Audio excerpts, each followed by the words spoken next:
Днес ще ви споделя опитът ми като фитнес треньор и безценните неща, които научих за всичките тези години работа с стотици различни клиенти. Това са неща, които няма да чуете никъде другаде, затова слушайте внимателно.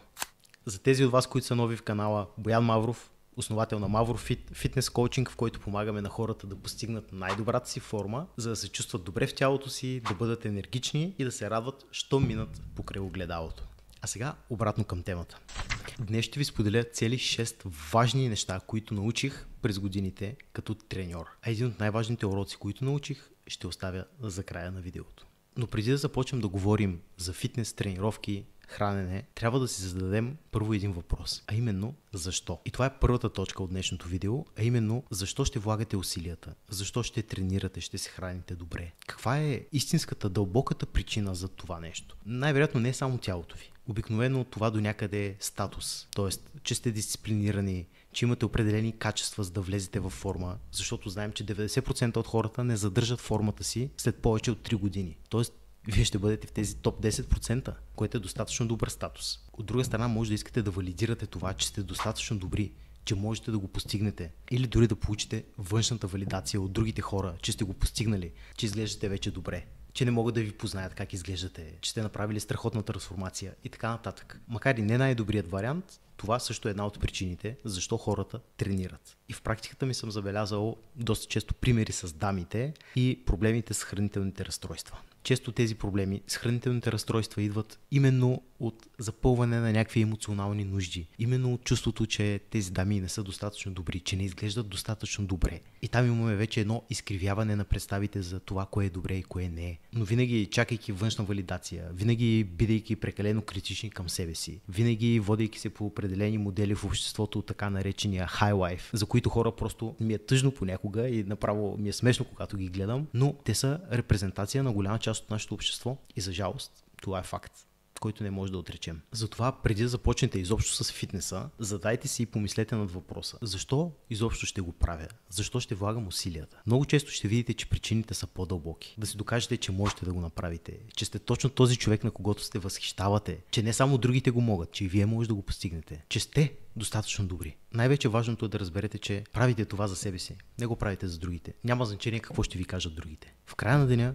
най-важното е вие да се чувствате добре, да изглеждате така, както искате в огледалото, да имате енергията, силата, за да живеете по-добре и да правите нещата, които обичате или които досега не сте могли да правите, а искате толкова много. Ето това е разликата. И до някъде да не стигате до примерите, които започват да правят нещо по въпроса, чак когато ножа опре до кокала, чак когато здравето вече е зле. Защото всички познаваме такива хора. Хайде, нека да не си кривим душата и нека да не се лъжем. Но всички тези вътрешни и по-големи причини от това просто да изглеждате по-добре или просто да получите поредния комплимент са много по-важни. Имат много по-голямо значение и са до някъде свързани с втора точка от това, за което ще говорим днес, а именно идентификацията на вътрешните ви страхове. Това е така наречения metacognition или възможността ви да размишлявате, да изучавате вашите мисли. Истината е, че често точно вашите мисли ви саботират. И съм се записал особени примери.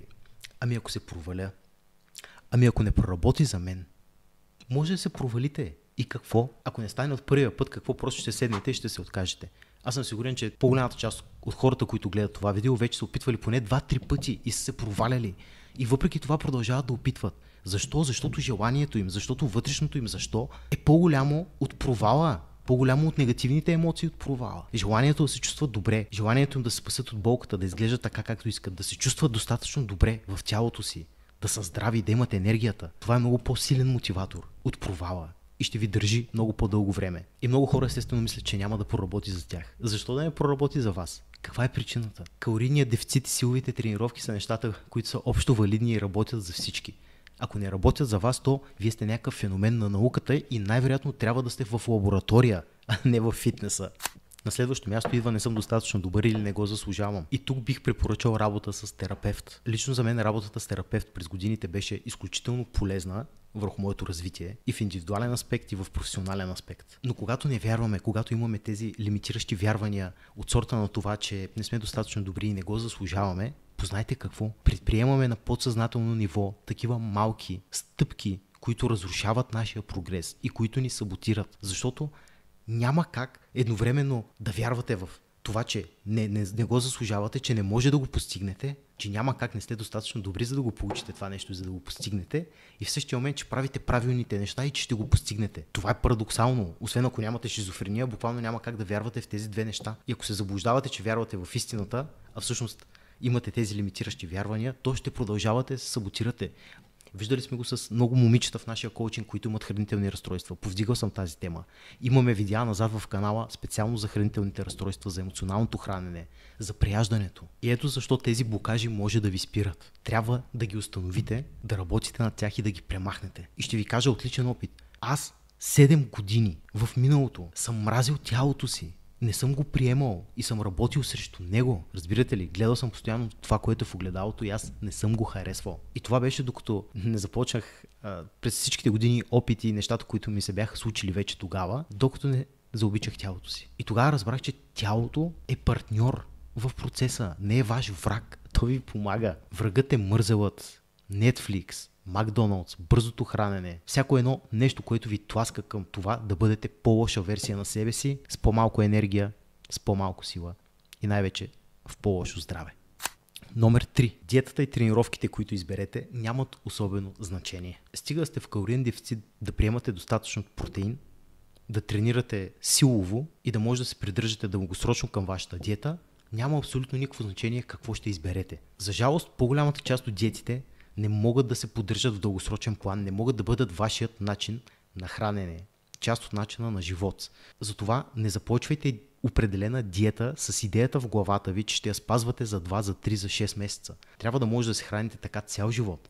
И това вече ще бъде правилната диета за вас. Независимо коя е. Въпреки всичко, аз предпочитам гъвковото хранене, буквално го обичам, защото ми позволява да ям любимите си храни, позволява на нашите клиенти да социализират с приятели, да не губят ценните мигове с любимите си хора и въпреки това да могат да постигат резултатите си, а не да правят компромиси. Не да бъдат в ситуация или, а да бъдат в ситуация резултати и социален живот. Усилия и забавление. Дори и за алкохола, макар че не съм фен, не препоръчвам, имаме хора, които консумират алкохол, пак постигат желаните резултати.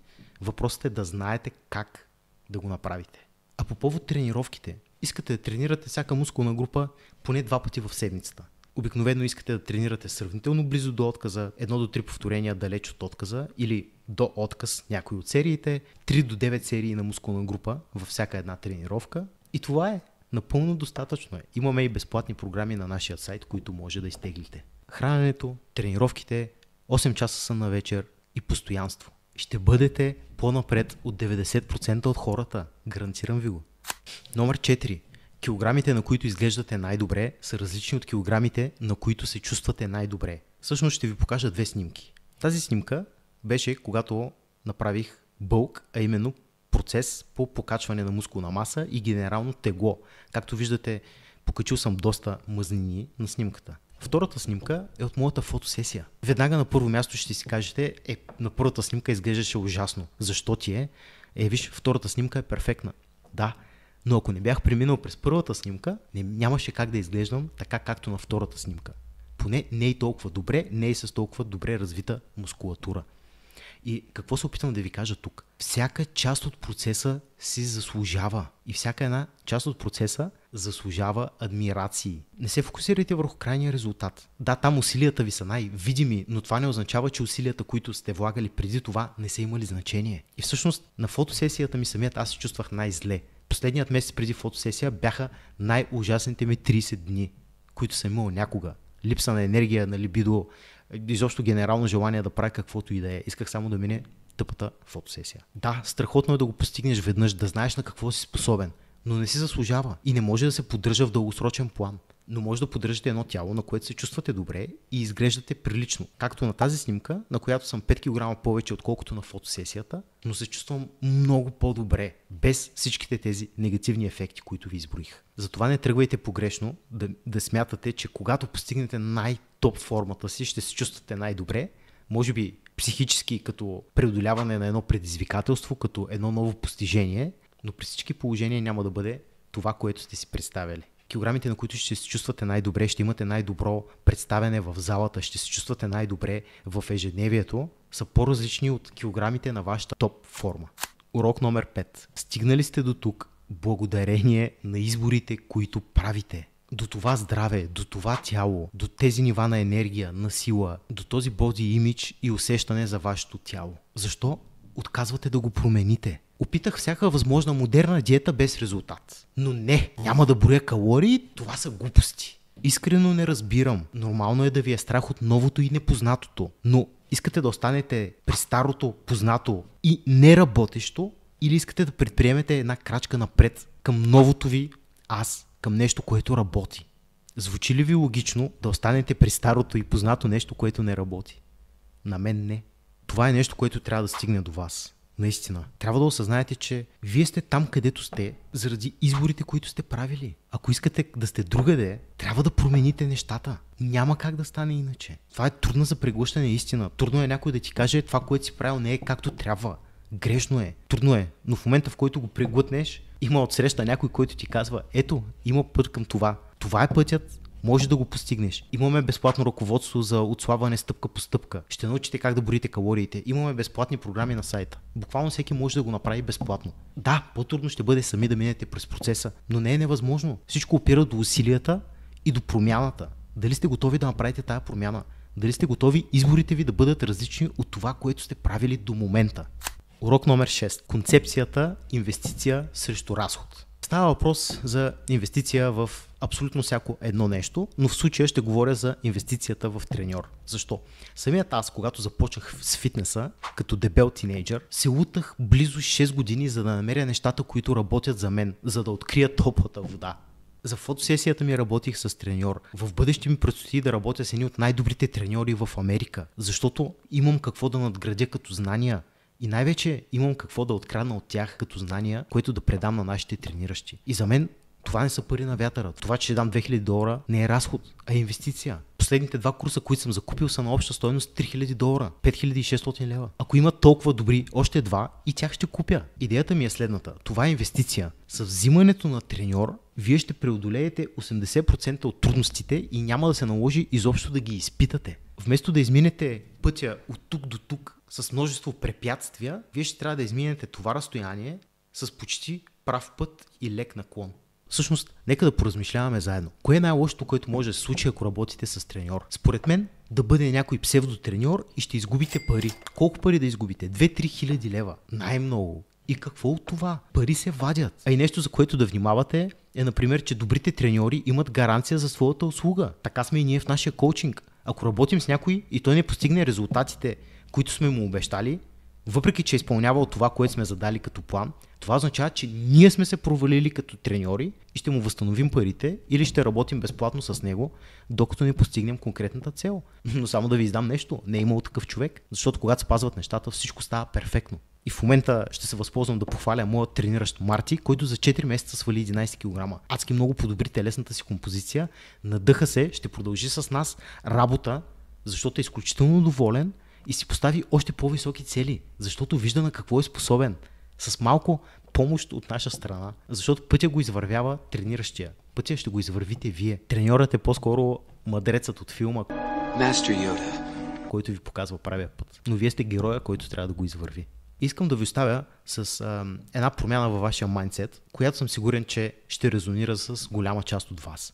А именно, ако днес ви кажа, че вашата промяна от състоянието, в което сте в момента, до крайната точка, до там, където искате да стигнете, мечталното ви тяло, мечталното здраве, енергия, да влезете в мечтаната рокля, да изпълните ръкавите на любимите си тениски и каквото и да бъде. Ако ви кажа, че трябва да платите примерно 4000 лева и знаете на 100%, че ще постигнете тази цел, ще ги дадете ли?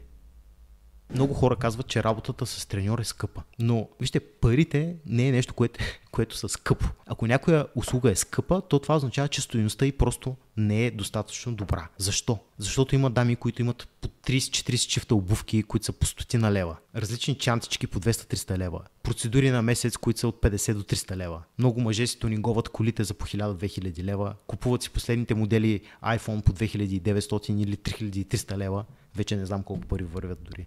И следващия момент, когато не става въпрос за чифт обувчици, чанта на Guess и нещо подобно, или новия iPhone, а става въпрос за тялото и за здравето на човека, той казва, че тези пари не са оправдани.